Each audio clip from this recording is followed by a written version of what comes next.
Go on. Go in your bed. Go on, cook it. Right, here we go. We're going live now. Go on. Go on. Cocky dog.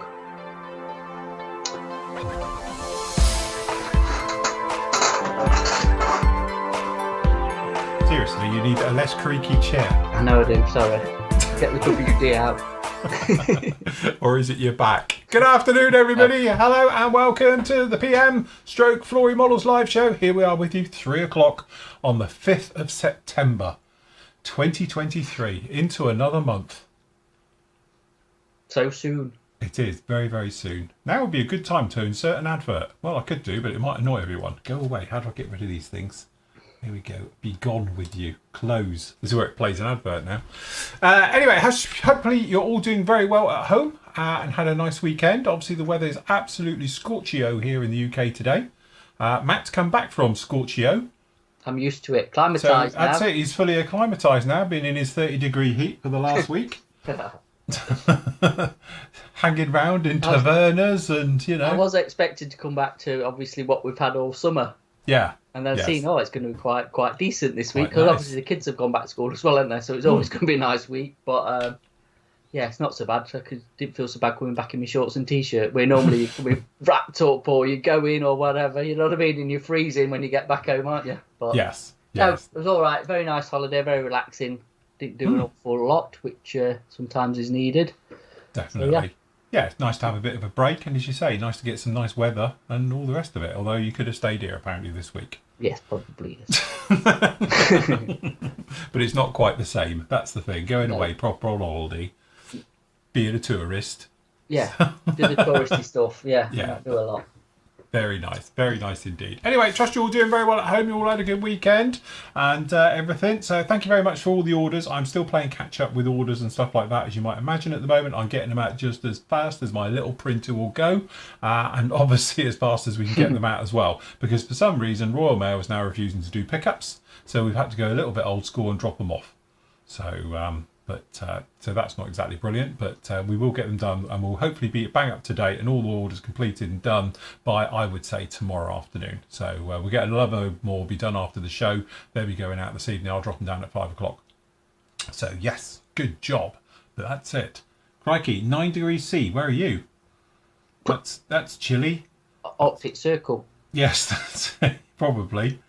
So yes, very nice as well. But hello from Argentina. Hello, good afternoon. Hope you're doing very well.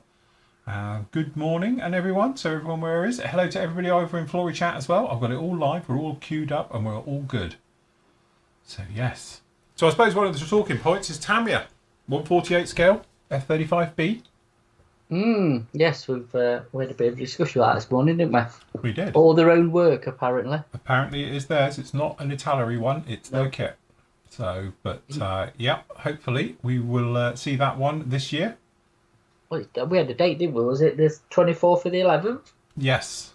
I think So it should be out back end of November, isn't it? So, yes. And obviously that's the great thing with Tamiya, isn't it? Because if they say it's going to be out, it usually is. I've never known them actually to have one where it's slipped. So, and, You know, they're on the ball, aren't they? They're normally done and ready for when you get to, they announce it, so... Oh God, I'm a bit manky. Bradley says, awesome, great to see you guys live. 11:30 here in Australia. How's it 11:30? Are you in some freaky time zone where they give you half an hour difference? I don't know. How does that work? I thought time zones were like hourly. I didn't realise you could have half hourly. Perhaps his clock's wrong. Perhaps you need to change the batteries. Yeah, that's it. Definitely. Good morning to Chicago. Good evening to Japan. Crikey, look. And hello from the Azores. We are truly global today. There we go. Dayton, Ohio as well. And Leicestershire. Look at that. Well done, Jason. Sunny Leicestershire. I was there yesterday when I landed in East Mids. Very nice. Very nice indeed. Cool job. So anyway, I've been pushing on very nicely with Shah, as it's now commonly known. It's coming together. Thank you for all the nice feedback and comments about it when you saw it on Friday's show. Not too much has happened today, apart from literally I've been popping around. If I just grab this camera a minute, mate. I've been popping round, and there's a couple of bits on this I wanted to sort of take care of. One of them was the gaps around the door on the nose wheel there. So I put in some plastic hard shims. They're still drying off. And then tomorrow, when they're fully cured, what I'll do is I'll pop in, trim them off, and then we'll repaint and take care of those areas. So that's all done. So we've done that. I've topped in a couple of little tiny bits. We had some silvering popping through, so I've taken care of those. Pylons are all installed as well, so that's all done in there. Everything else, the ejector seat is all painted and is in situ, as you can see, so that's all done. So really next up is going to be nozzles and the actual blast doors down the back. We'll get them painted, put on properly, and we'll get those in, and then we're going to be going through with some oil weathering on this one as well. And I say I want to do some chipping on the leading edges of the wings, intakes, things like that, so it's got that sort of yellowy orangey primer coming through, so I want to do a little bit of that on there. But again, then we'll be coming through with some streaking and some oils and a little bit of filtering work and things like that as well, right the way over it, to sort of really bring her all together. But as you can see, she's really coming together now, looking very much the part. Very, very happy how she turned out. As I say, it's one of those ones where you sort of start off and you have it in your head what it's going to look like, and I think we're pretty much where we wanted to be. So yeah, hopefully, I think another 3 or 4 days back into the week, this one will be definitely completed and we'll be done with that one. So going good with that. Oh look, it's here. It's nearly, well, I think just about finished. Is it? I made a bit of a push before I went on holiday. Yes. Just to try and get it sort of somewhere near complete. Obviously, I need to add a antenna wire and all that, but it is actually together. Mm-hmm. So a bit spindly on this undercarriage, but you know, there you go. It is. That undercarriage is an absolute nightmare. It's an accident waiting to happen. And the thing is, so here we go. Fantastic. Looks absolutely mega. It's come out all right. Quite pleased with it. Very nice. Continuing again. Sorry, go on. There you go. There's under. I'm sorry. Try and keep this on camera. It's fucking big, isn't it? Hold on. I'll zoomed in, man. There you go. So underneath is yeah. The only problem I've got, which we know I had a lot of warpage. Yes. Is that does not fit. Now I didn't realise until obviously I thought, I could fit this after, it'll be fine. Oh my god, you don't see the gap. Oh right, okay. There is the biggest ever gap from there back, I think, like that section. Yeah. And I'm a bit, I'm a bit reluctant to go back in and start filling now. Do you know what I mean? Mm-hmm. So it might not have its bomb on yet. I am 100%. Obviously, I've been on holidays. I'm not 100% decided what I'm going to do, but yeah, I've done the bomb. I've got to paint the bomb. But yeah, it's not unbuildable like people say. It is, you know. It is what it is. Like I say, it's a bit spindly. I'm going to get some, like what you've got, and hang it on the wall at work. Yeah, guitar hangers.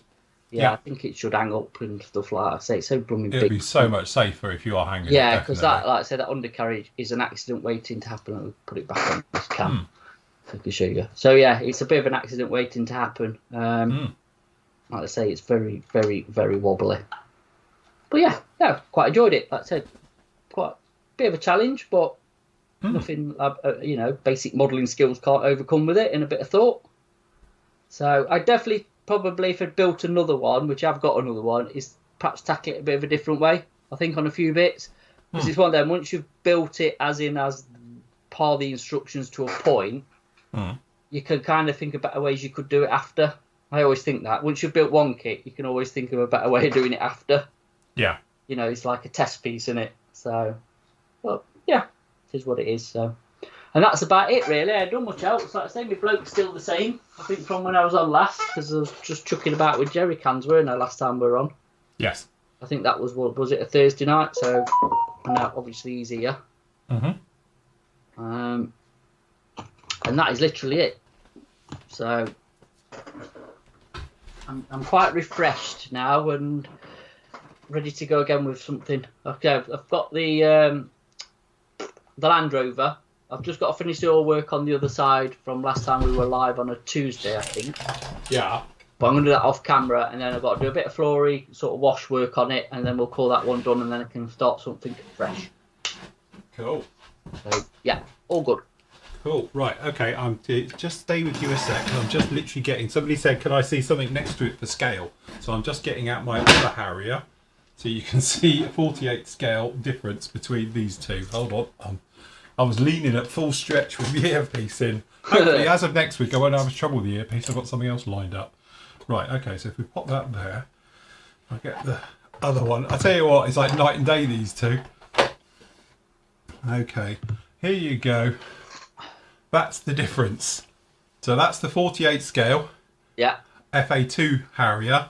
And obviously, here's the other one. So that's the difference in scale. It's quite a lot. There's quite a lot of difference between the two. Yes, you tend to forget how much difference that actually is. But when you do that to it, it's more than double the size. So, hold on. It's, like I say, it's a real shame you can't get that conversion anymore. Yeah, I'd like to have... Originally, this was the plan for everyone who doesn't know. What I wanted to do was do the FA2 conversion for this. So it's got the new radome on the front, the longer one, and also it's got a section down the back here which plugs in here. So it stretches the fuselage length. There is some slight differences as well because the wingtips are slightly bigger. They're a little bit wider out. Now, I don't know if the conversion set actually has that, but the real Sea Harriers, the FA2, from the outrigger wheel, if you like, on, it's a little bit wider. So something to do with the actual stability of it, being a little bit bigger. But yeah, that gives you an idea of the difference in scale. It's quite a lot. So yeah, it's a proper monster. But yeah, for people wondering, that's the kinetic one, which actually I thought was an absolute mega kit. And I have got up there, weirdly, although I probably won't do it now. And that's the other one, the FRS1 kinetic kit. Because I was going to have them side by side, but now we can do a size comparison. And actually, I have got a half-built 1/72 scale Airfix 172 FA2 Harrier. There you go. You could have the full family. So I could have had the full family with them all in there as well. So I might actually redo that one and get it all painted up properly. That's the one we did a little bit of a test on that time. You know what, though? There's not a 32nd one, is there? No. No, it's the weird thing. As you say, 32nd wise, there is other ones because Revell did the GR1 back in the day. Yes, they did. And then you've got a GR7, which is from Trumpeter, and that's it.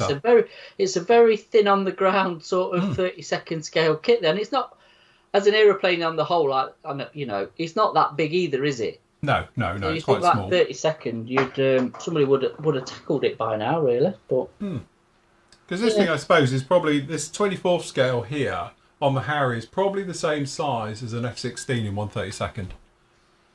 So, because she is quite compact and bijou. So, but yeah, yes, talk about showing the difference. So it's quite cool like that. I like that look. I'll be displaying them somewhat similar somehow. You can have they're like them dolls. Yes, that's it. Have the Russian dolls, have them all down in there. Do a little 144. Does anyone do a 144? Do a 144 72nd. And I have actually got down there, but it's the wrong one. It's I've got the AV8B. That's the trumpeter kit. So, So yes, very nice. Just follow up question on there. We're talking about it. So apparently Central Time, 30 minutes behind Sydney. So yes, they do have half past in there as well. Yeah. And apparently Afghanistan was the same as well. Yeah, 4.5 hours ahead. Right. So who knew? I never knew that. I must admit that's a weird one. So yes, that's it. Now we're inundated by Harrier fleets. So yes, good stuff. Right, let me just reload this because it's played out. Question: any details available about the Tamiya FM1 model? Which one's that? Is that the new one we got in? FN1. FM1. What's one of them? What's one of them? Hold on. FM1. I'm missing something here. I know I am. No, that's a GMA T50. That's what I was thinking of. Yes, I don't know. What's an FM1? Unless you're on about the... wasn't Tamiya talking about doing a Marlet stroke? Whatever it was. FM1, yeah, that's a Wildcat. Wildcat Marlet, aren't they? Are they? I've heard about it, but I don't know if it's true. I've seen one of those press announcements, but I don't like to talk about them because one year somebody made a fake one, and I mentioned it, and it wasn't a real one. It was just somebody had put it on Tamiya headed paper and all the rest of it, and it looked like it was. So, as I say, I haven't seen anything properly as yet, but I have heard the thing about they are doing a Wildcat / Marlet 1/48 scale. So. I've already got a 148 scale Wildcat. What? This is but this is a new one. It's a bit of an odd choice. I know we're going to go for like, well, this is, but the other odd ones, you know, if they're doing it in 30-second, I'd get it. Hmm. I don't know. I've not heard anything, so it's news to me that. Yes. Yeah, definitely news to me. No, I didn't do a GR9 Harrier. I did the US AV8B, just the normal one, not the night attack one somewhere. I'm just looking for pictures of it now, wherever it is. Where is the pictures of that one that I did, which was some time ago now. I'm trying to go all the way back in history to try and find it, but you know what? I can't actually see it. Did we ever transfer it across? I hope so. Perhaps we never did. You know what? I'm struggling to find it, wherever it is. You know what? Did we not actually transfer this one over? This is another one of my mystery videos that I forget we did. Perhaps it's in the free to watch area, because it is getting on in its area. Let me just check classic builds. Where is it? Where is it? Where is it? There it is. So yeah, it is there. This is the old, or say old, it's not that old. It's still better than the Airfix one. It's in dates and stuff. Hold on, if I just zip forward a few parts till we get to the interesting stuff, away from the fluff. Yes. Oh look, this is in, it's got chapters and that in this. I never put them in. Clean up. You must have. You edited it. Well, I don't know. But we can see all these things. Where are we? No, that's that. Hold on, where's the end one? This is what we want. People The went good around with stuff. the weather in. There we go. Yeah, it's very old school. This is in the old format of picture in picture. Underneath here, and it's looking absolutely So it is free to watch. You can go off and see this one. It's been Hold on, really, let's get really to the fun. good If bit. you enjoyed it, join me. Oh, look at that for videos slicing, whatever you call it. No, Fades. it's smooth. Cross fading. Yeah, look at So that. is that a kit part, the engine? Yeah, it's totally out of the box, that is. Bit of scratch building, I just livened it up with a bit of wire. So I've heard though, you know the GR7 is it? Yes. Is actually wrong in it. Yeah, there is some problems with Have we it. got the lyrics issue again? Oh no, I think the lyrics is it's Lyrics, called. that's the one. Lyrics. It's yeah. okay as long as you've got, but the markings for it are the wrong markings, or one of the markings options for it is the wrong marking option for it. But again, that's just, you can't blame Trumpeter. I think every manufacturer seems to have fallen foul of that at one point. But that's 100% lyrics on that one. Right. So, but actually, I think it's actually quite a nice kit. Is that what you won a prize for? I did. That was Best in Show Harrier 2015 or something at Telford. From the Harrier SIG? From the Harrier SIG. So yes, I got a very nice trophy. Does look cool. It is. So I still maintain the only reason I run that is because they thought it was somebody else's. Yeah. They didn't realise it was mine. Because I lent it to a group, a SIG. Yes. And then they didn't realise it was mine, I don't think, and they thought it was somebody else's. So that's why I won that year. I say it's the only time I've ever won anything, because I've never entered anything in my life, but it just won Best at Show for the Best Harrier at Show. So anyway. But yeah, no, really, really nice kit. It goes together very, very well. If you want something slightly smaller and obviously readily available with recessed panel lines and not stupidly everything else, and it's got some really nice details to it, yeah, then that is actually a very, very nice kit. So, And, what would you upgrade on it? Again, I've got to remember exactly what we did now. I think, obviously, cockpit, a new seat would be nice. Yeah. Stick something in there like that. Because I just went around and did some wiring on it and various bits and pieces. But generally, I think it's pretty good. I don't know how accurate shape-wise it is and all the rest of it. But, yeah, it looks like a Harrier to me. It does, yeah. It looks really good. So, all at 2010. Blood me neck, that's old. So, yeah, there you go. Look, there's the date of that one. 2010 we did that one. My lord. Blimey. Crikey. That's old. That's very old, isn't it? It is, isn't I it? feel old now when technically the kid's a teenager. Yeah. Yeah. So, yes. Yeah, okay, so the guy's talking about the 1/18th scale one as well. The old thingy one, which is now Hobby Boss or I Love Kit or whatever Hobby they are Boss, this week. Yeah, it's Hobby Boss in it, I think. And, yeah, they do one as well. The trouble with that one, it actually comes from a funny background. It comes as... They used to do a pre-built series of models, and it's from that family. So hence, whilst the Huey's in it, And they did a 190 as well, didn't they? They've done a 190, a 109, a 262, Huey, Harrier. the Dauntless as well, weren't it? Yeah, the Dauntless. Yeah, the big one. Dauntless. I mean, they're already. I think apart from the Dauntless, I'd say Hobby Boss has released all the rest of them. I think, and the Harrier. I think that's it. Yeah, I still think the Dauntless might be available now through I Love Kit, which used to be Merit. Yeah, that's right. It's Merit to start with. Something else, and yeah, it's all under that umbrella of Trumpeter in it. Let's be honest. So, yeah, you can still get them. They're big lumps, though, aren't they? I think the trouble is. I mean, you've got to add scale when you get to 124th, when you get to 118th, because they are just the bare bones, aren't they? Let's be honest. They are pretty basic. Yeah. So if you're into scratch building, or you can, like, say, we've been going about 3D printing, design your own stuff and all that, then you could actually make quite a cool something out of them. And I don't think the price is bad for what kit prices are. This day and age, they're not really that expensive. They always seem to be on sale, so they would be hard to sell. No, that's right. Like I say, they are lumps, aren't they? I did think about doing one of the Luftwaffe things and just, taking that to Telford. Here you go, Nate. Have fun with that one. Display. Jesus. I think this will be big enough when that gets taken there. If it gets there in one piece.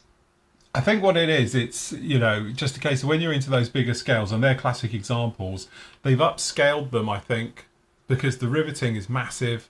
Everything's bigger. It's not just that they haven't rescaled the detail on them, so it's bigger. And the trouble you get, like I've often said, as soon as you get past really 1/24 scale, or even into 1/24 scale, the detail, you need to layer it, and it needs that detail, because you can't hide it. It's not like you can't really see it. If it's small, you can't really see it. Like even in the cockpit, you need a microscope to see anything that's in there. But with this scale, you can see a little bit more. But when you're into 1/18th scale, and obviously the 1/9ths of this world and all the rest of it, all of a sudden, everything needs to be right. Everything needs to be in scale, and it becomes really, really hard. The biggest one I did was obviously that 72nd Space Shuttle. And that's a classic example. That's only 72nd scale, but the thing's the biggest model I've ever made. The thing's bigger than even my Star Destroyer. So, from that point of view, if you don't sort of detail it and make it look right, it's going to look like a Mattel kid's toy, and that's the trouble you're up against. So whilst everyone says about, bigger is better, and you get people saying, wouldn't it be great if it was this huge model? I think, the level of detail in the kit would have to reflect that as well. And I think that's where, one, the cost would be horrendous if you did it. But secondly, as well, you'd have to put in a lot of work as a modeller to actually see that work, to get it to come to fruition. So, yes, definitely not easy. I know what you mean. They do look impressive when you see them built, though. But you like, especially with the 1/18 things. I think the cockpit's going to be the main focus, because actually you are going to be able to see it. Which is obviously, even with this thing here at 1/24, you can't really see the instrument panel. No. I don't even think if the pilot were in it, you won't see it, because of how like that and a 109, how they designed it, it's all quite tucked away. The Spitfires can be the same. I think the Tempest, the Typhoon. Your Typhoon, if you hadn't put that away, all that lovely, lovely detail that the kit is in with the kit would just be lost because of how buried they are. Yes. So it doesn't matter how big it is, to be honest. Things like the Harrier is a bit different because it's quite an open bubble top, isn't it? If you did want to display a nice cockpit, you could do it. Yes, you can slide the cockpit right out of the way, and all the rest of it, and have it in the proper open position to show it. And it's actually, it's quite, you're not quite on that one, but you can sort of see in there. But again, not being funny, it's so deep within the instrument panel in there, with the instrument combing around it, it's very, very difficult to see. It's a bit dark and dingy in there. Even though we actually detailed all of that up, and we went in there with photo etch and everything to do it. But can't really see too much going on in there. But as you say, sometimes it's in there and it's fine. But other times I think that's a lot of work you're never going to see again. It's like me with rudder pedals. Yeah, we've said it loads of times. It's just the amount of effort. If you're like it, if you want to do that. But I'm more into the kind of, if you're not going to see it, what's the point? Yes. It's a bit like underneath, isn't it, with weir wells and all that sort of stuff. We've been mentioned it loads and loads of times before, but you don't see it. Nobody's going to really look underneath, so what's the point? Yes. But anyway. It's good. Anyway, a couple of people. Edard's Wildcat obviously it will be a hard one to beat in terms of surface detail. I'm surprised Tamiya have done it. Well, I'm not surprised because obviously it's Tamiya's, blue water aircraft type of thing, World War Two. Yeah, but having a Wildcat already, why didn't they do a Hellcat in 48? Yeah. Because I've built their Wildcat, right? And yes, it's getting old now, and it's not really comparable to the Edard one. But it's a brilliant little build. It's one of them you could just. Sorry, my dog. Is someone squeaking? Can you hear her? I can hear it. Yeah. I have no idea what's up with her. It's just one of them really nice Tamiya builds. The classic range we were always going on about, like the old Spitfires and the 109s and all that sort of stuff, the P47s. It's one of them where you can just really just build it, not really think a lot about it, and you get a nice little kit. So it's got quite a complex undercarriage on it. Well, they do, I think how they approached it was very Tamiya-esque. It's really simplified, but it works. Because I say I've not really seen the Edar one to have a look at how they've tackled the undercarriage on that. Yeah. So, but yeah, an Hellcat would have been probably more. You can get more marks out of it as well, can't you? I would have thought so. Yes. Do a bit more with it. So I'm surprised they haven't done one of them really in 48. But yeah. Question for Matt: are you experimenting with modelling 3D track links? I've been printing some off, and apparently I got to work when I come back today. I was talking to Andy. He's been putting some of my track links together. All right. Okay. Yeah. Because I think he's more interested as well to see how they work. So next project is going to involve them. Once the Land Rover's done, I've got my next project because I've been printing some bits off that I've been finding files for an old Dragon kit. Yeah. Basically, it's an old, really first-gen Dragon kit. But I'm going to upgrade it, like tracks, wheels, tools, clamps, bit of stowage, and it's all going to be 3D printed stuff. And that's going to be probably my let's sort of live build on these things. So we'll just see how it works. So yes, the tracks are, like I say, I think I've got another run to print. The wheels are done, they're printed, all the wheels I need, and just some other bits and bobs, but I'm going to print it as we go along, if you know what I mean. So it might be I wouldn't say it'd be a complicated build, but it's just to see if we can adapt the printing to fit a kit, just to have a play really and see how it works, you know what I mean?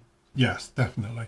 So, Jeremy says, for Phil, you could always do Dragon's 144 Harrier AV8B. Yes. Teeny tiny. They did do one. Yes. Didn't Revell do a Harrier? I don't think they have they 4.4? Don't know. The Revell F18 Superbugs are really nice.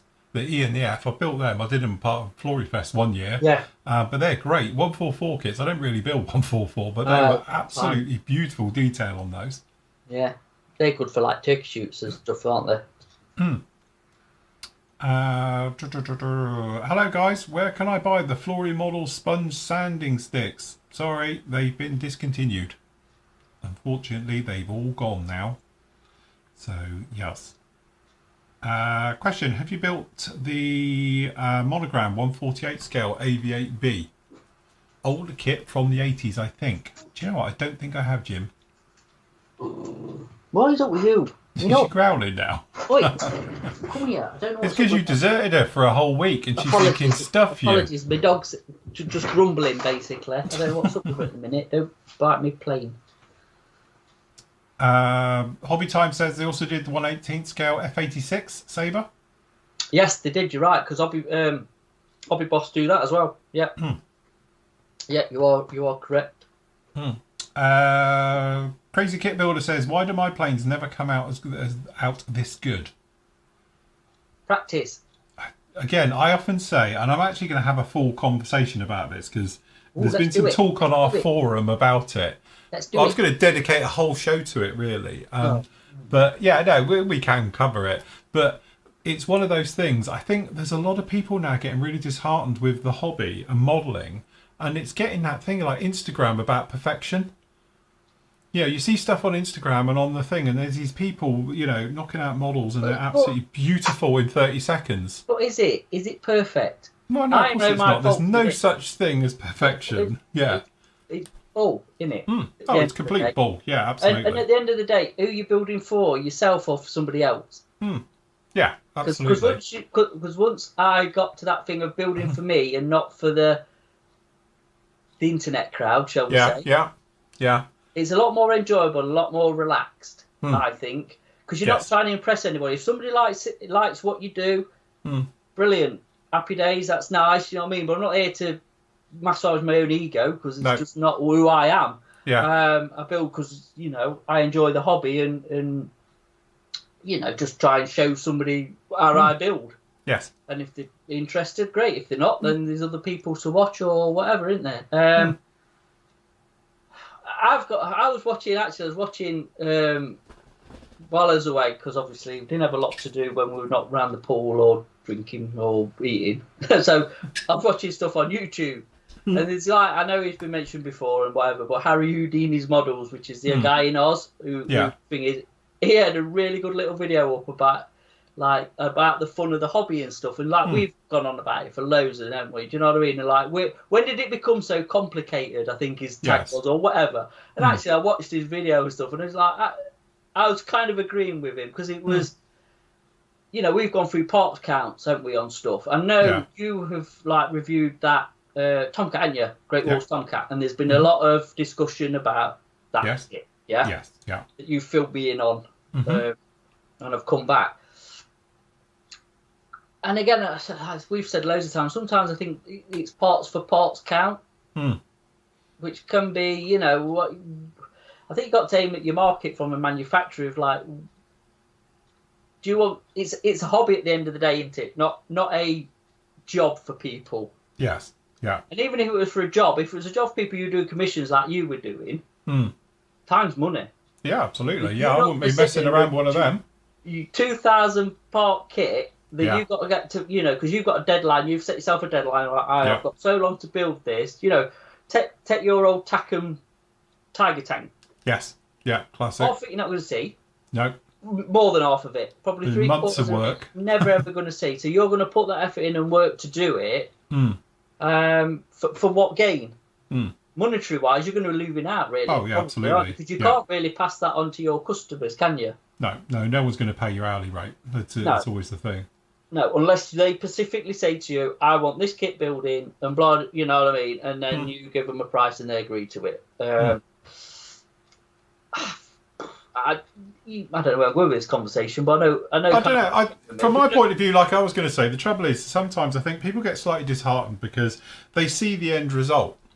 You know, like I was having a conversation with somebody last week actually, and they were getting quite disheartened with it because they were saying, obviously with Instagram and that, and with TikTok, you get these short little things, and these people are like unmasking, and it's perfection, and they're doing little jobs, and it's all perfection, the rest of it. Like I said, what you're not seeing is probably the 6 months leading up to that.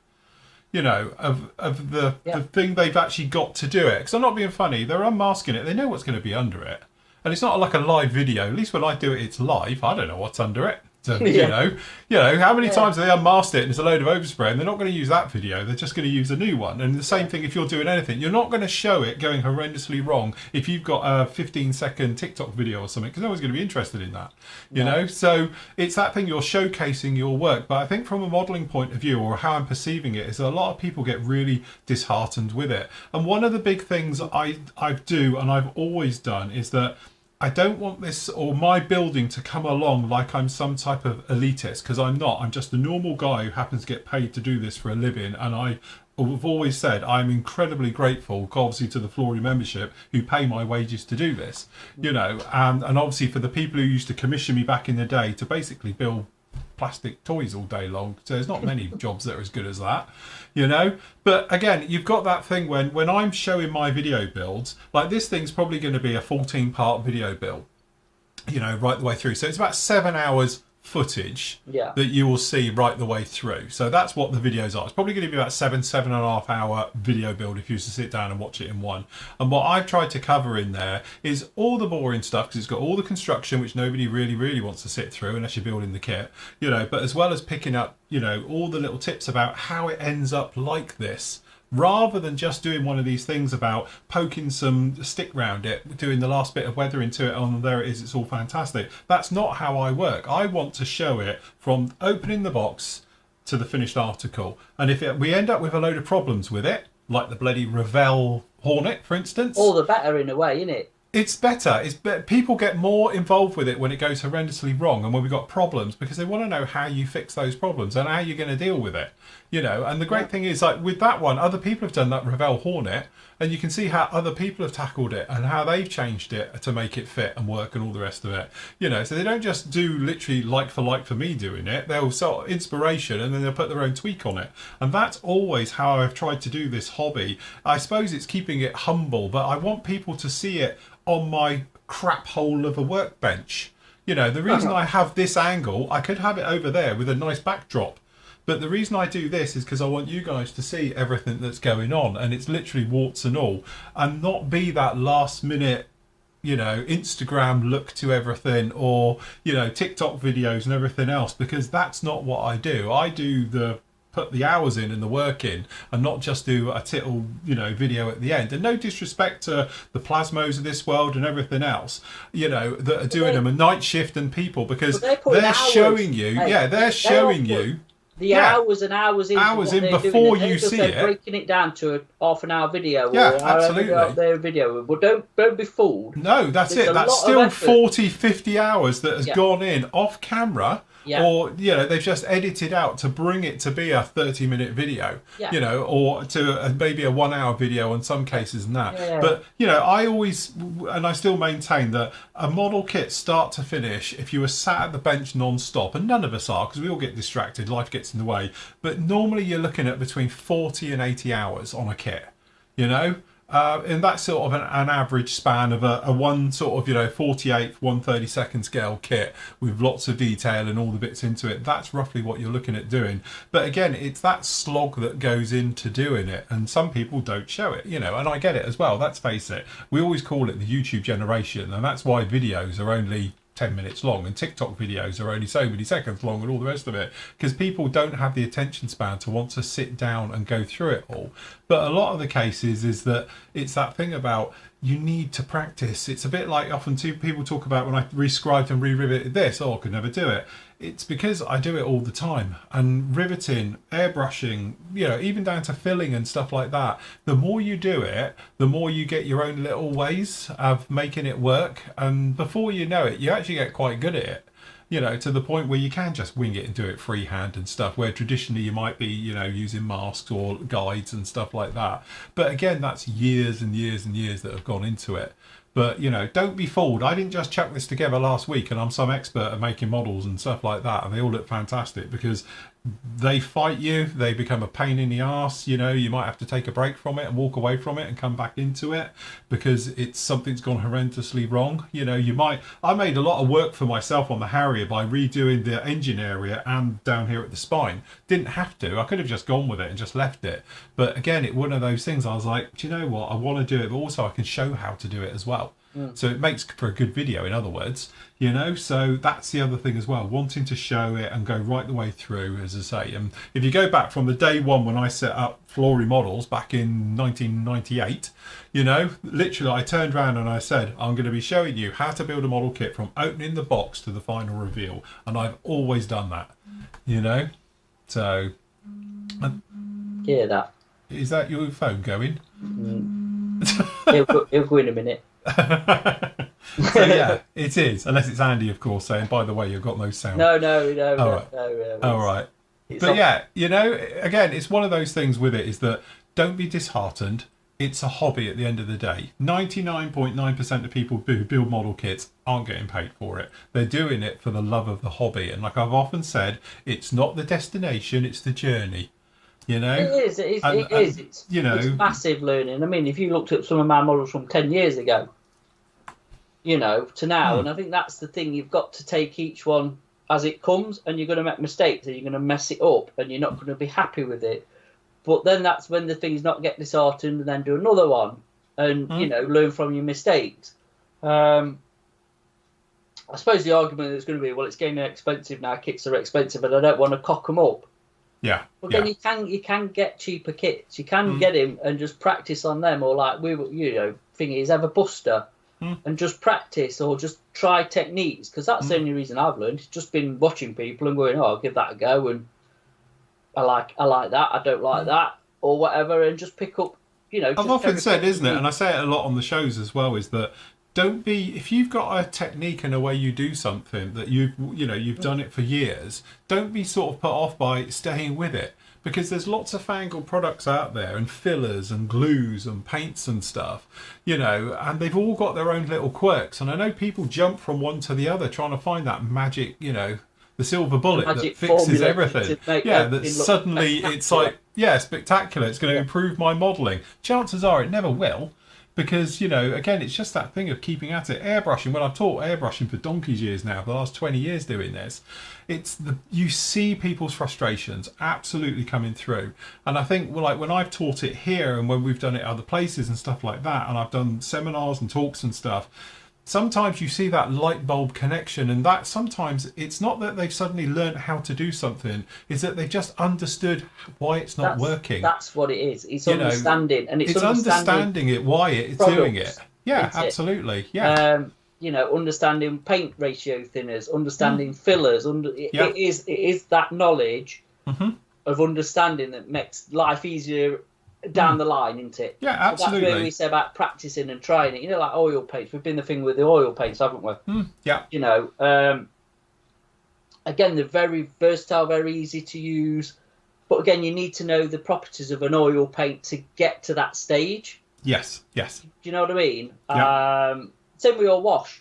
I mean, I use your wash different to you use your wash. Yeah, absolutely. I'm just, and I'm just experimenting. But obviously, because PM models, we sell these products, I've kind of got a bit of a responsibility to try and use the products we sell to see how they work and if they're any good. So hence why I've got tons of stuff here that some of it I probably won't use, or some of it I've used a few times, or I'll go back to it and try it again, because we need to know if it's actually a good product. Yes. In real life, if I wasn't doing this, I probably still would have all this amount of stuff, because I'm a bit of a hoarder of buying products. But it's more curiosity from my own point of view of how things work and how I can get them to work for me as well. Because like I say, for something that might work for you might not work the same way for me, but it doesn't mean that's the wrong way of doing it.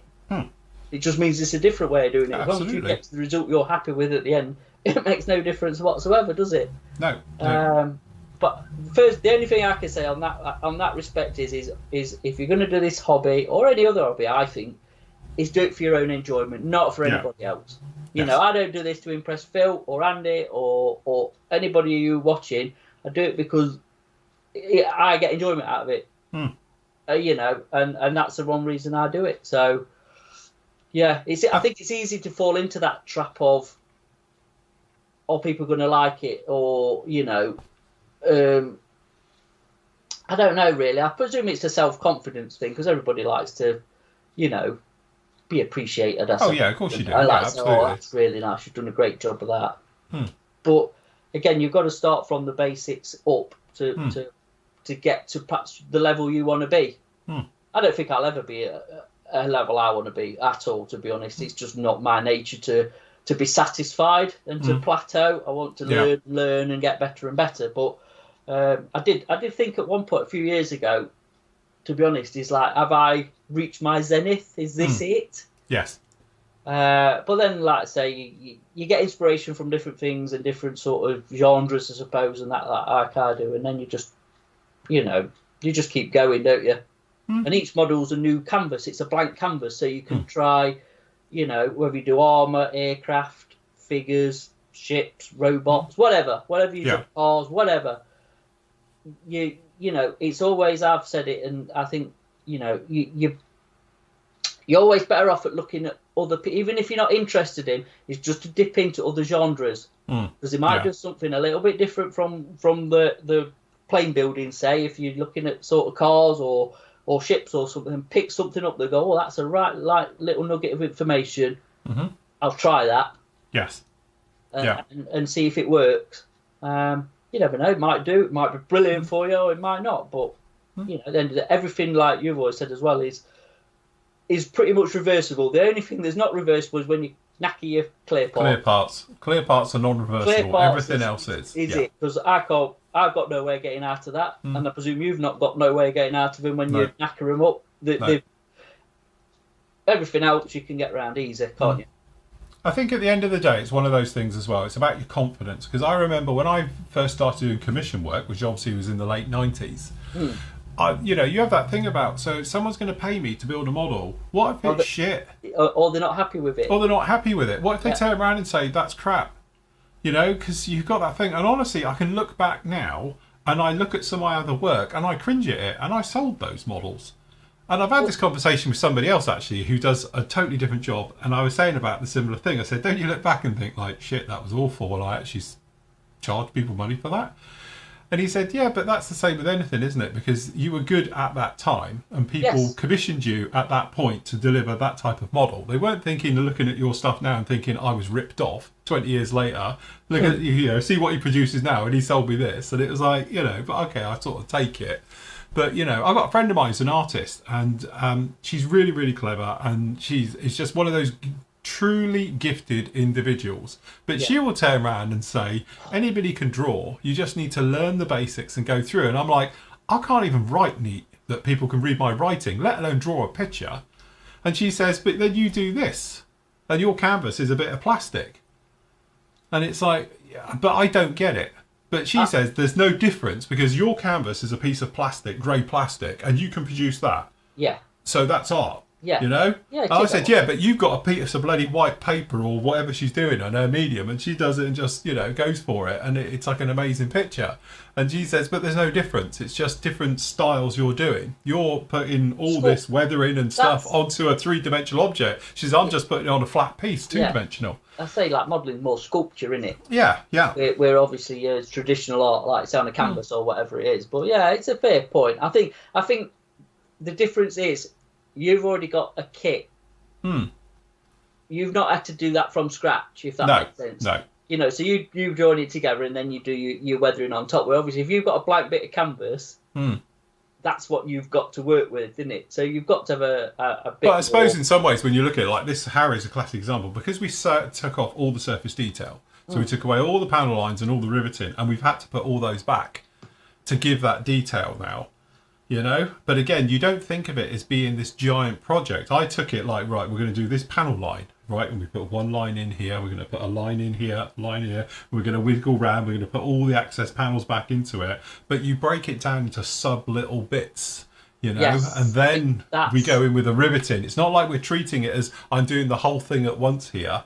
It's literally subsections, and I remember I did one wing, then the other, then we did the spine bit, then I did up the front, then down the underside, down the back end, we flipped it over, we rinsed and repeat on the underside.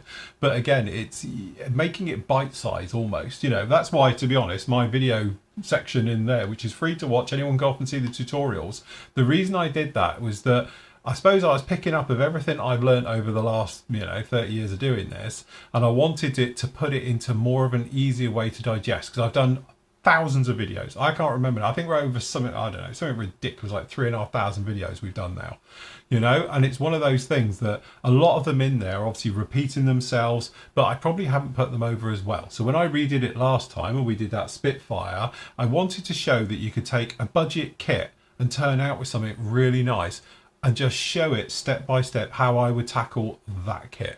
But we broke it down into a lot of subcomponents. So we talked about filling, we talked about sanding, we talked about obviously rescribing as individual videos that made up a whole video build, if you like. You can watch it as a whole video build if you want. But that's how to break it down, to make it easier for people to digest it. So you're not taking it as just this one giant thing you've got to try and remember and absorb, that it's in bite-sized videos, and that's the reason we did it. But, again, it's one of those things I often say is that practice, it's one of those things, the more time you can put in, the better at anything you'll get. Don't be disheartened. Build to what your strengths are. Get used to using the products as you do. And also look at reasons why your modelling isn't coming out quite as well. And one of the reasons I covered last year was surface texture and rough paint finishes. And the reason I use that is because one of the things, obviously, because I've taught airbrushing and stuff like that, is one of the people, a lot of people have is like, oh, you get beautiful texture and it's always nice and glossy and you don't get any roughness. And it's good because you don't want that roughness, because that roughness, not only is it going to affect your paintwork all the way through, it's going to affect your decals going down. It's going to affect how your weathering's going to stick to it. It's going to affect everything from down in there. And this might start off with when you were gluing it together in the first place, and you made a rough job sanding it and you didn't smooth it and polish it. And then that roughness is now going to come through right the way through to your finished article at the end. Where if you'd spent 20 minutes polishing it out in the first place, you probably wouldn't have had any of that. And it's one of those little areas with the modelling, how you can improve it. Really nice paint effect. You get a nice silky paint effect to it. Doesn't matter if you're going down with gloss or matte or satin afterwards. If you got that down, it just makes the process of layering up your paint and everything that goes down afterwards just so much easier. So, yes. Yeah. Look, Gaz actually, I just wanted to say thanks to Phil for providing so much knowledge, well, steady on that one, and help over the years. You were a credit to the hobby and taught me so much. It's transformed my hobby for me. Thank you, Gaz. I will take that. Probably as you meant to say it as a compliment. Checks in the post, Gaz. Yes, that's it. Thanks. Thanks, Mum. So, but yeah, it is. It's one of those things with it where I just, I look back at my old stuff and I cringe about it. I look back at those old videos, we've got those videos up on the site which are free to watch. And, oh yeah, if you guys remember it, but obviously the members will, I actually redid a Jaguar last year, was it? Yeah, last year. Just a 70-second scale Jaguar, because it was one of the first video builds I ever did, this little one. And we did a direct comparison. So I played the video, then I showed you now, and how far we've come. Like if you see how I did my filling on that first video, literally I'm in there with the green Squadron with a trowel.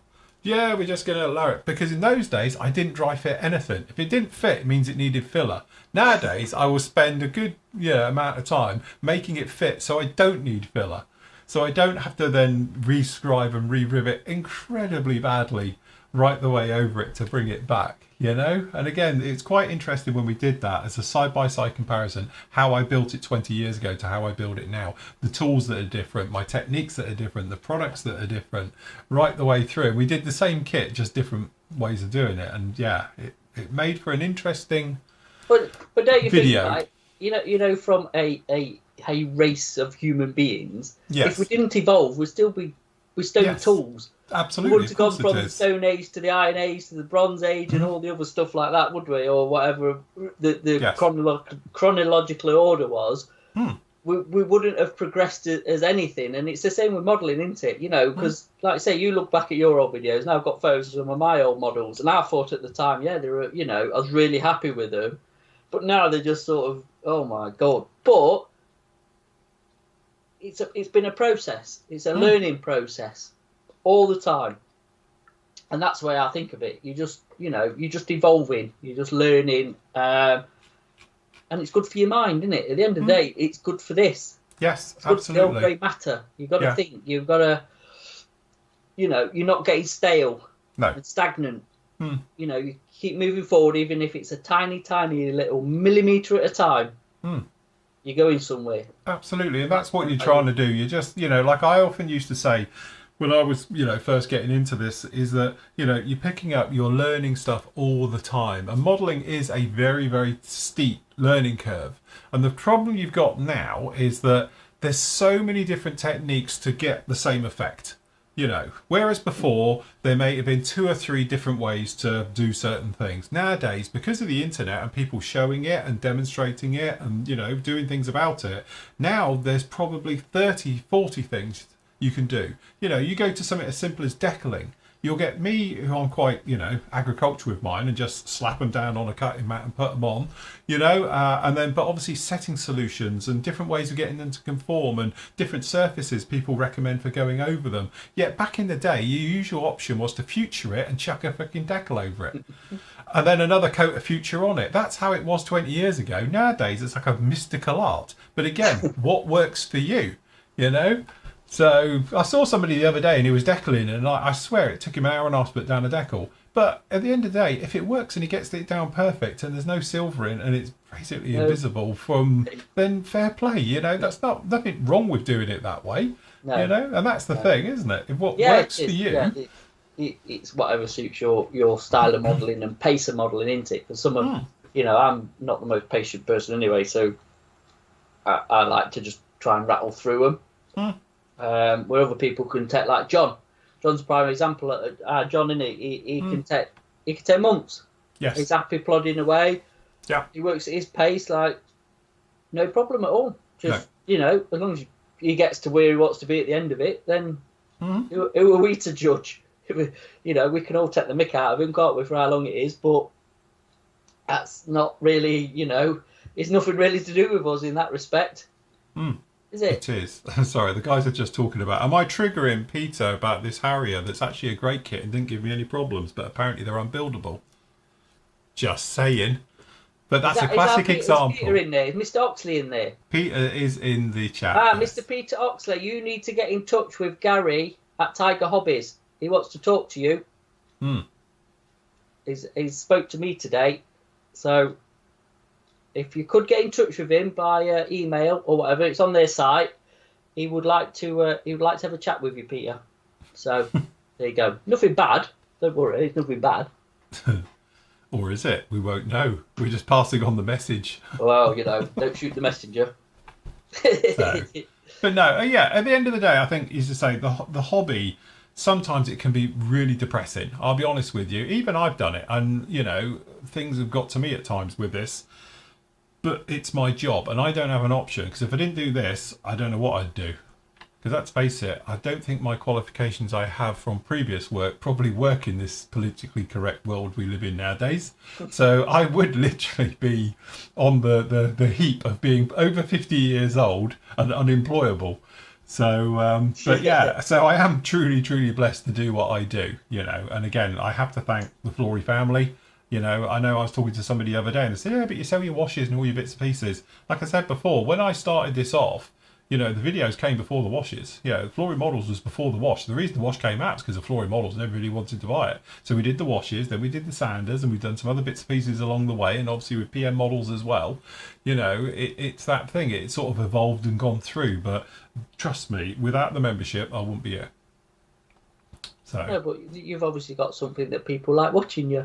Yes. And subscribing, so you know, be blessed. Like and subscribe. Like and subscribe, thumbs up. Notification bell. That's it. Yeah, bring the icon. We need one of those things where people do it on YouTube, but it has a little thing along the bottom and says. So yes. So there we go. John says, Phil, a good example is how you did the windows on the tumbler, which nearly made me faint. You've come a long way. Do you know what? I can't remember him doing the tumbler. That's why I went off and found it. It turns out as well, somebody was actually pointing out some of the models I haven't got up, and I'm going to have to check because I honestly, we're missing loads of them. Some people have gone back and said, where's such and such and where's such and such. I'm like, honestly, because we redid the site, 5 years ago now? It was just before we did the PM one. Didn't you lose a lot because of the music? Yeah, we had to take a few off because of the music, because everyone got all copyrighty and stuff. But it's true, the ATST isn't up here. No. Where the legs all fell off it. Where the legs fell off with the enamel wash. Yeah, enamel wash killed the Bandai plastic. Yeah, that's not on there. Again, that's another one. I was talking to somebody earlier about it, and I thought, the video, and then it wasn't there. So I will go back and I'll find them all, and I'll make them all free. So, but yes. Somewhere. They are. You will find them. But, as I said before, it's one of those things. The hobby is always evolving and it's changing and that. I don't think it's evolving as much as it's done in the past. There's no sort of dawn of day things coming along. But we often talk about it. And I don't want to hit on particular subjects, especially paint, because that's boring. But, again, a couple of years ago, paint was being thrown out. A different manufacturer seemed to come out every week. And it was everyone needs to buy MRP. I remember it was probably MRP who kicked it all off. And everyone was telling me, you've got to use MRP, you've got to use MRP and all the rest of it. And it's like, it's ready in a bottle and you just put it in your airbrush and spray it.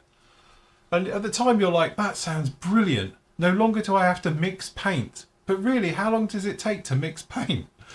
But at the time you're like, this is it now, it's ready to go. It's like Vallejo acrylics, wasn't it? Model Air, just spray it in your airbrush and use it. Yeah, if you're spraying at 100 PSI. The thing is, with MRP when they came out, because I put you onto them, because I remember when I started to thing them, and it was like, I can remember exactly what I'd used them on as well, which is scarily still in my brain. Where other paint manufacturers, I have no idea. Yeah. But it was Tamiya's P47 I tried them on. And right. And at the time, I did think they were a game changer because they were super smooth. They went down really well. They were really easy to use, really easy to clean up. And like I say, at the time that was on the market, because they were the first sort of lacquer-based paints to come out, weren't they, before everybody else jumped on the bandwagon? Because before that, it was, like you say, Model A, it was more the acrylics. It was all the acrylics, really, wasn't it? Or, I think or the Tamiya MRP came along with lacquers, and it was I suppose the Gunsy paints were out, weren't they? But they were a bit hard to get at that time. It was more the Aqueous, wasn't it, than the Aqueous lacquer-based ones at the time. Because that was when things were bringing them in, weren't it? MDC, is it? Yes, MDC were bringing them in. Yeah. But they're more Aqueous, and then obviously the levelling thinner and all the other stuff. And then obviously still got your Umbrols and whatever else was out and about at the time. That was before like MiG and Ammo and AK and all them lot had jumped on, into the paint sort of thing as well, and Attacker as well. Life Colour's been around forever, but that would hard to get hold of as well, I suppose, for pure acrylic. But yeah, for a pure lacquer one, I thought it was a game changer MRP, to be honest. I've got to say, I know, between me and you and, these four walls and the dog, the thoughts, but at the time, I thought they were amazing paints. Yeah, no, they are, absolutely. And from my point of view, any other paints, because like I say, they're ready thin, so you can't go anywhere with them. Yeah. What you get is what you can use, so you can't sort of thicken them up or... I won't bother thinning them any more than they are because they're the optimum sort of consistency you need. Yeah. But if you're coming in new into airbrushing, they were ideal because you absolutely, have that faff.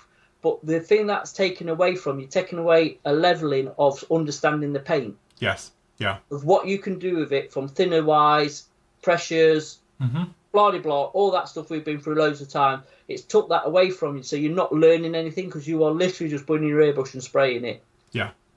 Totally agree. So I think that was the other downside to it. But again, we've always said this about people's times at the bench as well can vary, can't it? For somebody who can have an hour a night or just on a weekend, or they can sit there all day. Yes. Or whatever. And again, that's a good factor because it is convenience. And that's the thing with the old enamel washers at the time when it was, big productions or it's been AK or Ammo or whatever. There's no prep time, is there? Somebody can just sit down and get on with a model kit because that's all I've got. I've got an hour or I've got a couple of hours on an evening or whenever. And I don't want to be faffing about spending an hour prepping stuff before I can get on with actually doing something. Yeah. And I think there's everything now, I think, with products and stuff to suit everybody's needs. And I think that's the thing. You put it on the head there. There's a lot of products out there now which will just speed up your entire modelling process no end. Because again, like MRP paints being very thin, shake the bottle, bung it in your airbrush, spray it, job's good and you're done. Yeah. No problem with it. It's a great paint. Don't get us wrong, we're not hitting on MRP. It's a great paint. It's really, really good. All right? Hear that? You got a plane? Heli? No, what it is? Yeah, it's a bit low. Don't think it's a Merlin. Is Donny Airport open? I thought they closed it. No, it's the police. I don't know where that come from. I don't even know what it is. But no, I think, and again, time is precious. And when you're doing it as a hobby as well, as said before, sometimes, if you're a person and you just want to get there and get on with the building and you've only got an hour a week to do it, then I totally understand why people buy... not just MRP. I know we're talking about MRP, but there's lots of products out there as well. Let's face it, most things that MiG do and AK do, you could make your own. But they are ready bottled, ready thinned, ready to use. It comes with an a brush, and you can just pop it down onto your model and away you go. So I get it why people buy it. And you get other people saying, "Oh, you're just ripping them off because it's like it's just thinned paint." Well. There's only so many things you can do to build models at the end of the day. It's a bit like glues and that. They're all formulas of a glue. Fillers, they're all a filler. It's just they've all got their own little twist and way of doing it. But, again, it's one of those ones. In the old days, everybody had their old school way of doing it. And these days we're spoilt because there's 100 different products. There's 100 different ways of doing it. Yeah. And if you're a bit of a collector and... as I say, I'm quite a paint, and to be honest, I talk about MRP. I've still got a whole rack. This is one of our racks here, solid with MRP. It's just down there. So what I've got is guns down the bottom. I've got MRP, and then I've got obviously Hitaka. I've got some model colour. I've got real colours, and then over here we've got Tamiya's Lacquer in that, and I've got some AK metals down there. But to be honest, as Matt knows, I've got another cupboard underneath here that's full of paint. Yeah. You know, which is all different ones I've tried and used, and you know, there's nothing wrong with any of them. But at the end of the day, they all paint. It's just what you get on with. Job. But as a business, obviously, we're going to use what we sell. Yeah, absolutely. Of course we are. Yeah. We don't stock or sell MRP, so we've got no sort of inclination to use it, and because we, as a business, we're not going to get out from it. You know, Attacker or Gen 3s or Tamiya or Guns Accurus or whatever, we sell that. So we're more inclined to be using that stuff because we're advertising our range of stuff. Yeah, at the end of the day, we're hoping somebody will go, oh, I'll try that, I'll get some off the site or whatever. It's a business at the end of the day, aren't we? So, you know, but that's not knocking, like I say, I've got life colour. We don't sell life colour, but I don't mind using it. And to be honest, I've got lots of products here that we don't sell. Yeah. And I use it all the time. Well, you know? Completely. Yeah, we're not totally blinkered to doing it and all the rest of it. Absolutely not. You know, absolutely not. So. Right, just to answer Josh down here, he's talking about, obviously, he's coming back to the hobby and all the rest of it. I've moved my mouse over here, now it's confusing. Let me just stop it before he goes. He says he's returning to the hobby after 30 years and he's still hesitating to get started. Just gathering information, materials and equipment before getting up to scratch. He's never airbrushed or anything before. What I would say is, it's all free. I'm not on a thing for you to sign up, but clearly you should do. But anyway, hop over to here, go to tutorials on my site, all right? Zip down in here, this is florymodels.org. And then in this section here, I've got broken down into various ones. So we've got one here, Basic Modelling 101, and that's what I call it. And this is the bite-size sort of series of videos I did a year or 2 years ago now. All right, so we've broken these down, and it starts off with planning your build. It's a video just about planning your build, what you're going to do with it. And then bite-size, removing parts from the sprues, glues. Talk about different glues, when you would use different glues. Again, it's one of those things, to a lot of people, it's so straightforward, but if you don't know, when do you use a CA glue? When do you use a weld action glue? When do you use a thick weld action glue? When do you use extra thin? It talks about all of those ones down in there. We've got another one down in here talking about flash. Just flash on kits, how to deal with it. You know, how to get rid of it, how to make sure your parts, there's tons of it on this kit I was doing, as you can see, look at it, it's just full of flash. And then obviously bite-size construction, just about putting your model together and some of the little pitfalls and things to look out for when you're doing with it. And then obviously, you know, styrene filler, this is homebrew stuff, this is stuff I make up out of old styrene. And then you add extra thin to it, we talk about that one, and we talk about scrape cleaning. Instead of using sanders and stuff like that. We also talk about obviously cleaning it all up, how to go about doing it and stuff like that. And then all of these different ones down in here about masking, fitting clear parts, texture, that's a brilliant one. And then obviously lots of other ones, and I've got some standalone ones about like riveting, rescribing. We've got one obviously about sanding and stuff like that. There's a full video of how to make your own filler. We've got one about making basic harnesses, polishing clear parts. These are all done separate little videos to really get you up to speed on it, but they're all built around that one plane. So basically that's what it is. It's all showing you from start to finish working on the Spitfire. We've also then obviously got the one on airbrushing. Again, all totally free. Strip it down, we talk about different paints, how to go about it, basic setup, understanding your airbrush, literally that's what this one's about. Obviously we talk about some of the equipment that we use, and then right the way through obviously about your mixing ratios of your paint, what you're looking for, your distance air pressures, you know, thickness of your paint. It makes a massive difference, and trying to done it so it's really simple to understand. And then basically painting your model in anger, camo patterns, how to go about doing those basic ones, things like that, right the way through. So if you follow through with those, technically you should be on the right foot. And you can always shoot me a message. Just come over to the old sales at florymodels.co.uk, shoot me a message. I'm more than helpful to answer any of your questions you got, and other things. We've got things about cleaning out your airbrush. We've got full things on weathering, which we'll come to later on, which talks about obviously all of that. And we've obviously got some of our old quick tutorials, which again, some of these are proper old and probably very grainy, but again, some of them work really well. You know, so we've got some of these, and it will, when it loads through, it doesn't like it because we're streaming live, but there's loads of other ones down in here, right the way through to photo etch. We've got some painting ones, we've got glossing, and look, I look about 10 there when we're talking about using gloss work and stuff like that. So again, there's lots of old, but the newer ones, definitely, they're the ones to have a look. But just pop into tutorials. It's free to do. You've got all the high-res photos to it as well. So if you click on here, you'll get all the high-res photos. Talk about removing seam lines, how to get rid of them completely, you know, right the way through. Scrape cleaning, you know, seam line joins, all things like that, you know. So again, really, really straightforward. And you can say, feel free to message me. Might take me a bit of time to get to you, but I will answer your questions. Not a problem. So yes. It's all about the greater good of the hobby. It is, yeah, it is. But the thing is as well, from Josh into who just asked you that, dive in. Yeah. Don't overthink it. I think that's the other thing where people fall foul. They overthink it. Yes. And make it more complicated than it actually is. You know, you've kind of taught yourself out of even doing something before you've begun because you're so apprehensive about doing it. At the end of the day, what's the worst that could happen? You've got to learn. You've got to start somewhere. So, you know, start off with something pretty simple, pretty basic.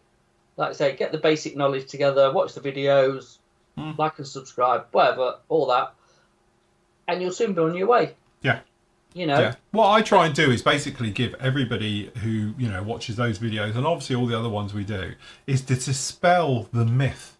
Because I remember, and, you know, I'm not going to say names.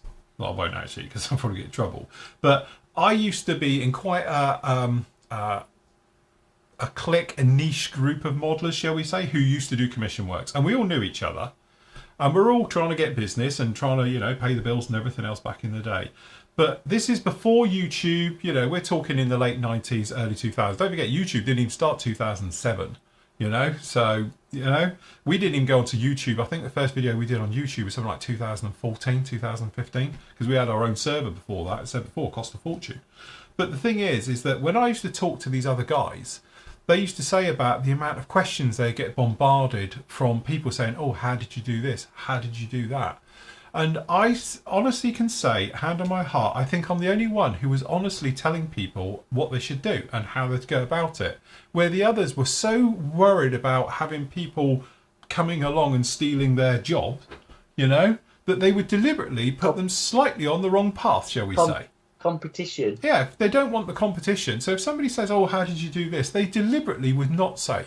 Or they would say something where they don't do it that way themselves, but it makes sense, you know.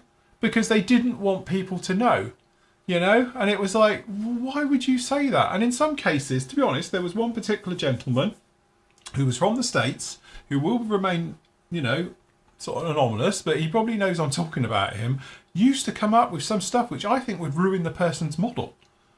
You know? And I'm thinking, why would you do that? I just didn't get it. And to be honest, very quickly, I came out of this little group because it's, I wouldn't say toxic, but I can see what they're doing. They're a certain age of modeler, shall we say. I was probably the youngest out of the entire group by quite a way. But they were so worried about protecting their asset. Yeah, protecting their asset and their business that they didn't want to say, you know, about it. And that's what I think is wonderful about the internet now, how it is that everybody will just font out all of their knowledge. You know, no one's doing it for money. All right, I suppose I am in a way because I get paid for it. But, you know, generally, though, it's not why I do it. I'm not doing here because I know everything and everyone pays me and then I'll give you it for, you know. And yes, I am behind a paywall and everything else. And I will just say, because mini rank coming along, when I first started Flory Models and we were behind a paywall, and because there was no such thing as YouTube, I used to have people saying all the time about, oh, well, if you were a nice guy, you'd do it for free. And it's not my time I was charging for back then. It was the 650 quid. And imagine what 650 quid was 20 years ago.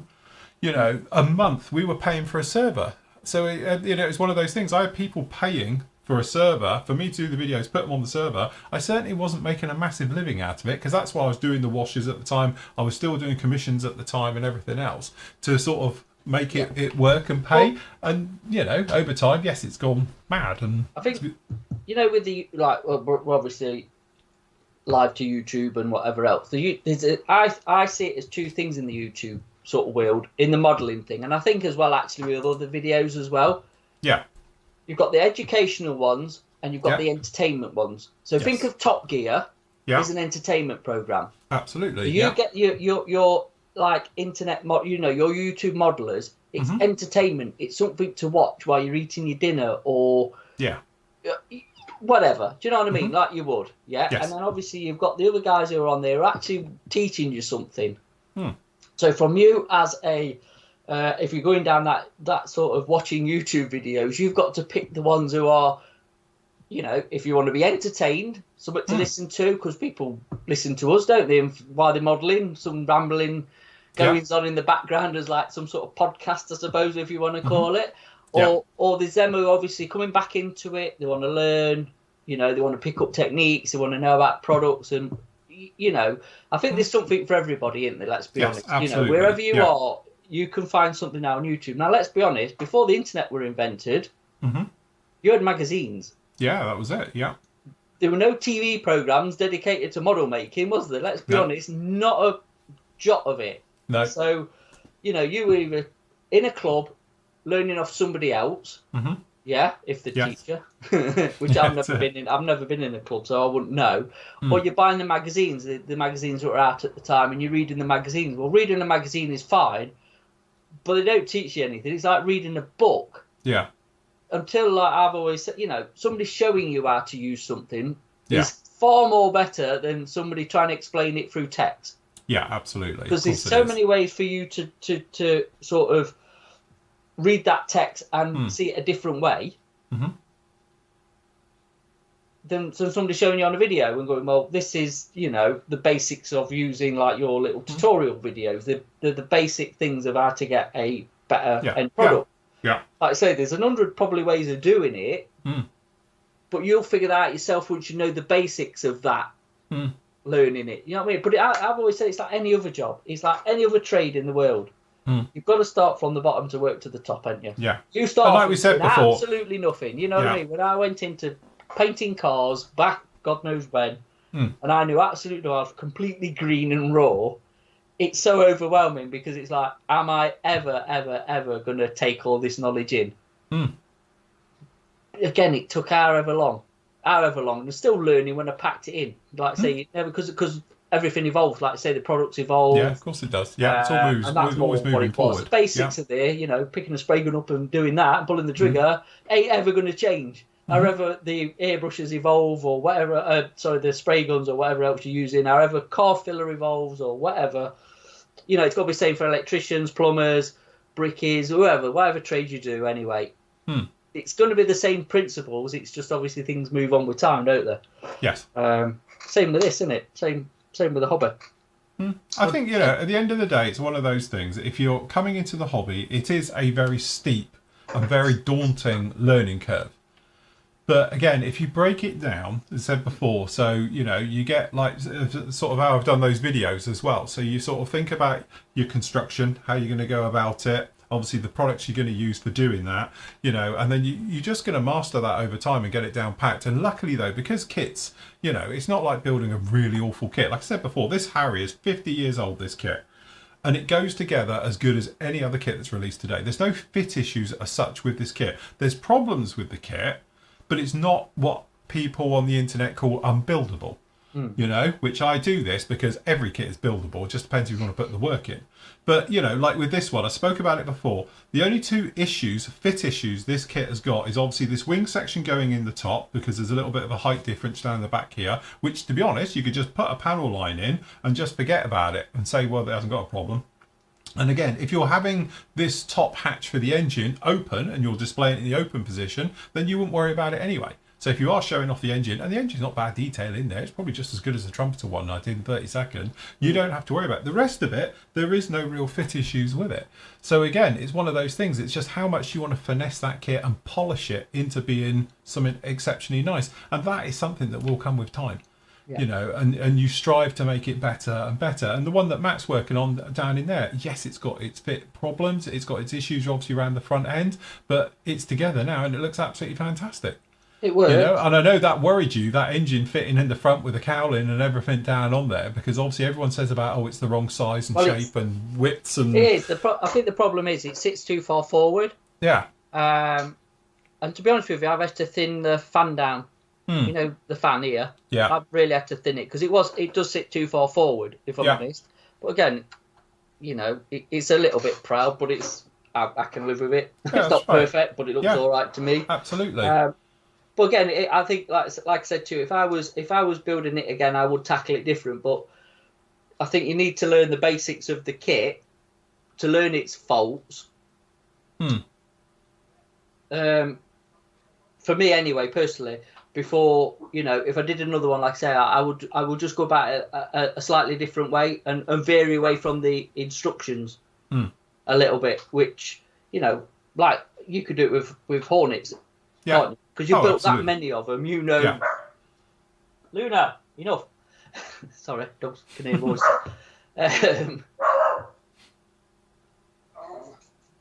Yeah, I know. There's somebody outside. Leave it. Enough. Yeah, and you know that because you built that many of them. An easier way of building it from the instruction. Excuse me. Vicious dog alert. He's in there now. No. So, but again, that's like I said, because you only built so many of them, isn't it? Like I say, or if you build if you're building a said kit and that's what you are doing. A different way of doing it that's probably a bit of a variation, a quicker way, or a better way the instructions say, or whatever. But it's few and far between in it with instructions, let's be fair. Normally the instructions are... Yes. Especially with a Tamiya kit is one where you do have to follow them, because if you do try and deviate, it will bite you. It will come back and bite on the backside, like in 3 sections or 4 sections time, it will catch up with you. Yes. Some of them, you know what I mean, you can get around it a little bit. I'm like you now, I try to build sub-assemblies.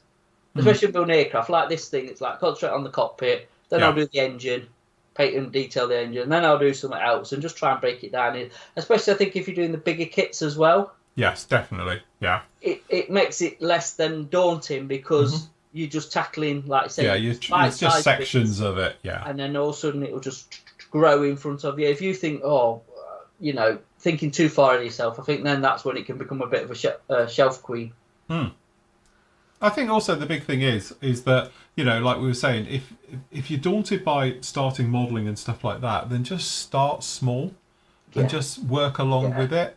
Don't throw yourself into some massive don't be kit. ambitious. Don't be ambitious. Keep it small, keep it doable, do it straight out of the box. Don't start throwing aftermarket and that, because that just throws a curveball in everywhere. Modern stuff, not so bad, but back in the day it did. But again, enjoy the process of the build all the way through and be proud of what you produce at the end, because no one's expecting it to be a masterpiece. And I can guarantee you, if I was to take this Harrier to a show and said to everyone bring a Harrier, mine would not be anywhere near the top. There's be a lot better modelers out there who do it. And I said before, it's one of those things, I do this purely for the enjoyment of it.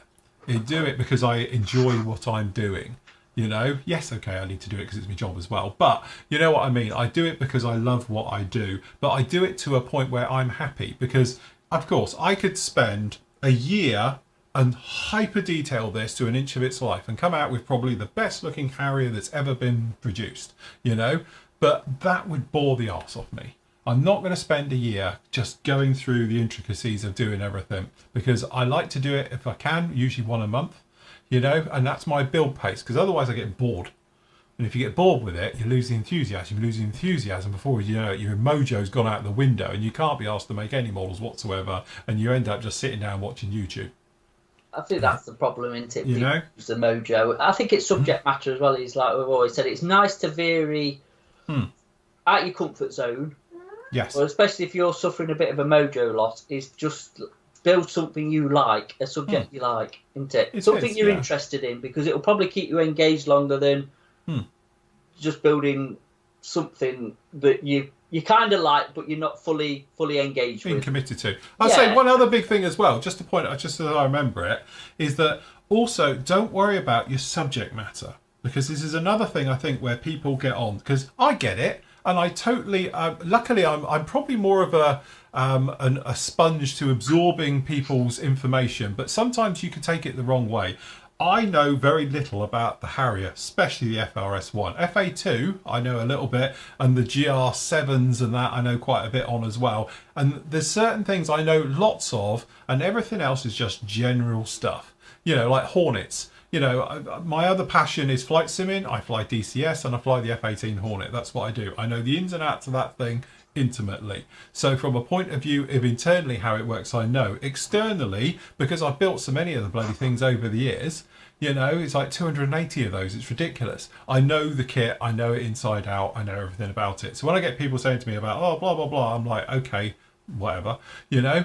But it's that thing. But you might find you're building a kit of, say, a Harrier like this one. You'll get people who know every last detail about that aircraft in real life. And maybe the kits, because that's maybe all they build. They might just build Harrier kits every day of their life, and that's what's into. Like you get people who just build Spitfires, like you get people who build just, you know, Abrams tanks or 109s or ships. And those people will know every last thing about it. Don't be put off when they come along saying, oh, you do realise you got that wrong. That panel, they closed it on Thursday afternoons and all of this stuff. Because at the end of the day, you know, you can take it as constructive criticism, which hopefully that's what I do with most things when people come to me about stuff.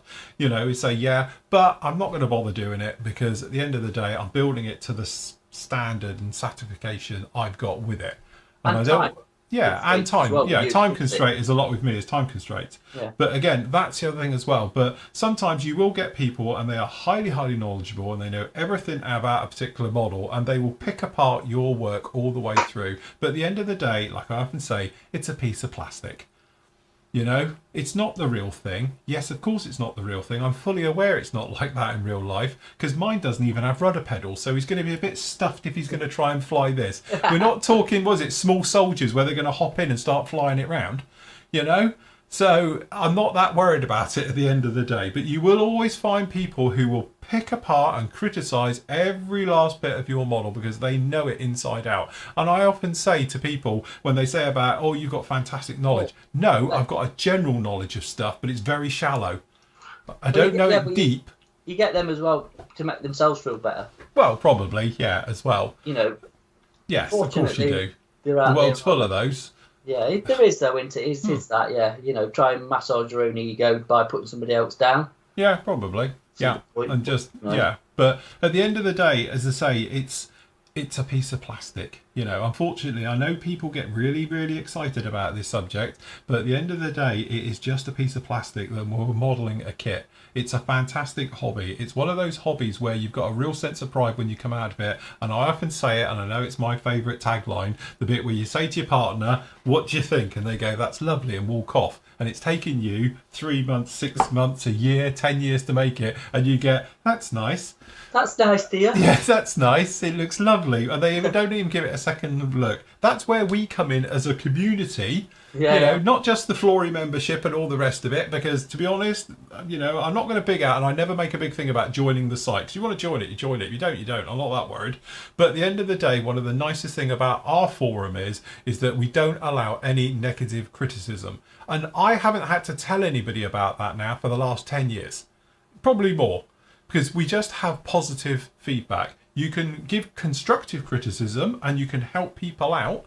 But at the end of the day, you know, you can call it backslapping and, you know, all the kissing ass, whatever you want to call it. But the whole point of the entire forum is to be supportive to members, to help them, to improve their modelling. Oh, yeah, because everybody's on different levels. Yeah, absolutely. We've got modelers on our site who are basically professional modelers. That's what they do for a living. We've got other people who have just started to it. We've got people coming back at the end of the day, you know, that have been away from it for 30 years or whatever, and everything's changed.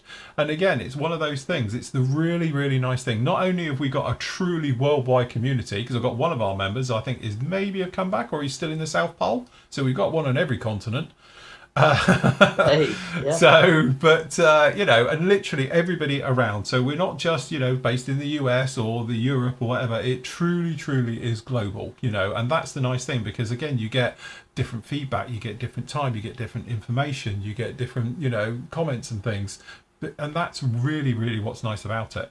You know, and that's what I love about this hobby, you know, because I'm not being funny. I do flight simming and all the rest of it, and that can be as toxic as anywhere else. And I know we've spoken to Andy about it, talks about photography. That's a hive of, you know, as well. Every side of this hobby has that side of it. But you are creating, technically, a piece of art.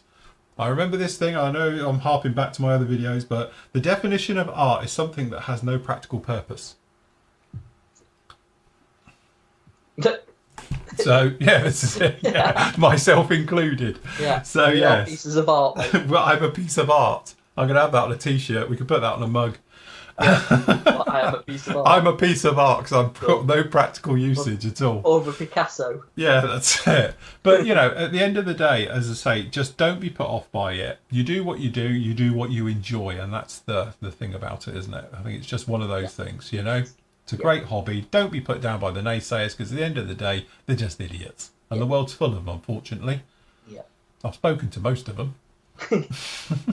Well, guess what? On Thursday, we're going to get back to do something constructive, Rob. Yes, we're going to do some proper modelling. I'm going to start my next project. So, members, look out. Tomorrow morning, I'll put up a post about the what we're going to do next. Yeah, and I'm going to finish the land deck, and then, like I say, I can start my new project as well, probably next week. We'll see how the landy goes, because there's not a lot left to do on that, to be honest. So, might start it on Thursday, but more than likely next week. But yeah, no, good to be back. Very nice to have you back. You were missed. Thank you. I was just waffling on last week on my own. Just, I couldn't do anything because I was watching the chats. So I was like, You're multitasking. I was multitasking. It's like the old days being on my own. I haven't done anything on my own for years. Yeah. So it's like when I was probably Billy No Mates. Yeah. I'm not a trusty assistant either. She's Yes, obviously feeling a bit clingy because we've been away. Yes, because you've been away. Thank God you're home. I've missed you. Not leave me alone. And I'm on my own because obviously the other half's out. So normally she just goes and trundles off with her. But yeah, apologies if she's been a bit sort of restless. No, she's all been good. Cool. Right, okay then guys, we will leave it right here. We are back with you tomorrow. We've got the PM show. We'll be back with you. Back with the PM show tomorrow. I'm going to do a review for you tomorrow as well with this. Is that right colours? Sorry? Is that right colours for a T-Rex? This is it. I said I'm going to do it in Ghost Grey and Gunship Grey. So I think that's the colours they were. Yeah, probably, yeah. Plus the fact they're the only ones I've got. But no, I've got to build that at some point. So that might be a live build at some point as well. Because my other half is massively into the T-Rex, hence its own nickname. Because she's got short arms and she's vicious. So, but anyway, I've got to have the review for you. That'll be up with you tomorrow as well by the time you see the PM show. Then we'll be back with you Thursday afternoon at 3 as well. I thought you said she's got short arms and can't put a duvet cover on. Yeah, that's it. We can't do that either. I have to do that. But so yes, we'll be back with you then, and obviously the next part of the Harrier for members that'll be up with you on Friday, and then hopefully by then it should be pretty much finished. I think it will be finished. If not, it'll only be a couple of touches over the weekend to get that one finished and across the line. Although I can't do it this weekend because I'm with you, so I might have a hangover. The hangover. The hangover. So, but definitely we're coming to the end on that one. But so members, keep an eye out. I will get a selection of kits all put together, and I'll stick a poll up for you tomorrow morning, and you can vote on for the next video build, which will start on Thursday. Good job. All good, very good. As always, massive thank you over to the Flory family for letting this happen. We do just have to have a quick look at, because we haven't done it yet, but the products available at PM. Unfortunately, we sold out of Sea Kings. Not for long. There are some more coming. We've got some more Sea Kings coming in, so don't panic. And obviously I'll mention this more tomorrow, but if anybody's watching, they've all gone now. They've all gone. They're all on the way. All the Sea King pre-orders have all done. They're all gone through. So, yes. And the pre-orders, obviously, for the T-Rex, I think there's a couple of you still to play. Please cough up. Yep, get them Otherwise, we'll send Andy round. So we've got all of those down in there for you. And obviously, over on the special section, if you want to have a quick no look idea at what's that, in there. it's pretty much the same as last week. All right, we're going to change that out then now. So, yeah, now you're back. You can give it a change out. We are going to go through that and definitely change that out because they've been up for too long. Yeah, okay, so we'll go through. So keep an eye out for that one tomorrow. If you do see anything, grab it now before it all ends, all right? But that's up on you right there, okay? So, yes, there we go. We will leave it right there. Thank you very much for joining us. It's a pleasure as always. So we'll catch you tomorrow, obviously, the PM show. And then, obviously, we'll be back with you live on Thursday afternoon at 3 PM as well. So, absolutely. Right, I'm going to go out and sun myself for an hour. What, you're going to top up your tan? Top up my tan. Top it up, that's it. Luna clearly will be awake. Oh, yeah. Probably not. Probably not. You have to carry her out there. Yeah. So, yes. Don't forget to like and subscribe on the YouTube page if you like what we do. If you don't, then don't bother. Simple as that. Simple. Because we don't care, because all we care about is modelling and having fun. So if you don't like it, fine. So, yes. Good job. Right, okay then, guys.